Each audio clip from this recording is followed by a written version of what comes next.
आज मी सांगली आणि सातारा विधानसभा मतदारसंघाच्या निवडणुकीच्या निमित्त आज मी माझा अर्ज दाखल केलेला आहे। मला वाटतं मी माझे नेते स्वर्गीय अनिल भाऊ यांचा समवेत गेले 30 ते 32 वर्ष मला वाटतं या राजकारणामध्ये आणि समाजकारणामध्ये काम करत आहे।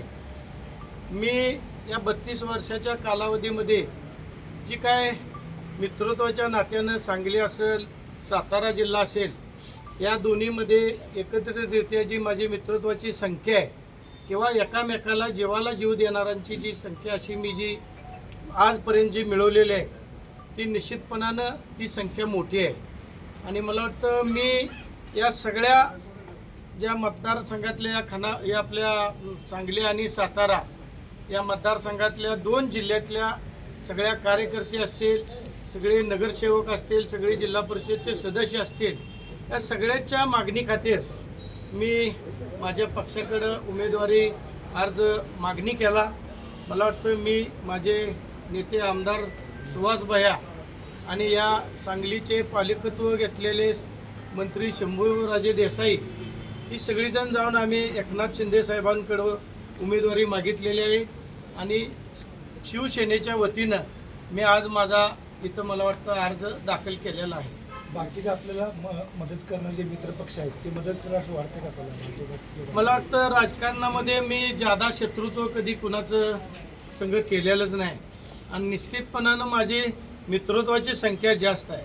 त्यामुळं मी निश्चितपणानं मला जी सगळ्या पक्षाची लोक आहेत ती मदत करतील अशी मी निश्चितपणानं अपेक्षा बाळगतो। पण महायुतीकडून अद्याप या जागेवरचा निर्णय अजून जाहीर झालेला नाही आहे। भाजपचा या ठिकाणी जागेवर दावा आहे, असं असताना तुम्ही त्या महायुतीतला पक्ष असताना उमेदवारी अर्ज भरताय? नाही, दावा ही सगळी करतात, आम्ही दावा करतोय। आमची संख्या 120 पर्यंत आहे दोन्ही जिल्ह्यामध्ये। आता जो काय पक्ष निर्णय घेतील, आमचे पक्षाचे नेते आहेत एकनाथरावजी शिंदे साहेब, ते जे निर्णय घेतील ते आम्ही पुढं चालू। तर काय भाजपनं जर उमेदवार दिला तर तुमची पुढची काय? नाही, आता कसं आहे, एखादा अर्ज आपण पक्षाकडून भरला तर तो पक्षाचा एबी फॉर्म जोडला नाही म्हणून काही तो बाद होत नाही। आता 10 सूचक लागतात आणि 10 सूचकाच्या मार्फत आपण अर्ज भरलेला आहे। मित्रत्वाची संख्या वाढली तर तो पुढे विषय। आपण अर्ज ठेवला नाही, अर्ज हा भरला ही ठेवण्यासाठीच भरलेला आहे, पण जुळण्या कशा असतात त्या जुळण्यावरती अर्ज ठेवायचा का नाही ती पुढं गणित असतात।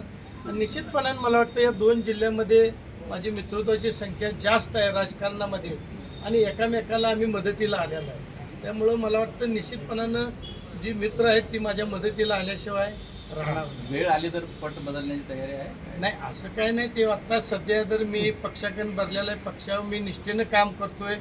मला वाटतं आमचे नेते सुहास भैया असतील, या मतदारसंघाचे ज्यांनी पालकत्व घेतले शंभूराजे असतील, आम्ही एकत्र बसून एकनाथजी शिंदे साहेबांना आम्ही बोललेलं आहे की हा मतदारसंघ आपल्याला घ्यावा, जेणेकरून मित्रत्वाची संख्या आपल्या शिवसेनेकडे जास्त आहे।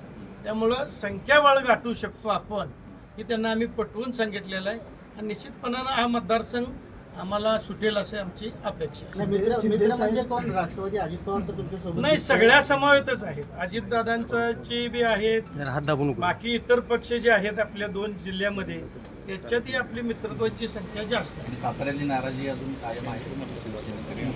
आता तो विषय वरच्या लेव्हलला बसून होईल। शिवसेनेत नाराजी आहे, राष्ट्रवादीत आहे, पण वरची लेव्हलला काय निर्णय होईल त्या निर्णयाला बांधील जाऊन आपण पुढं काम करू। आपल्यासाठी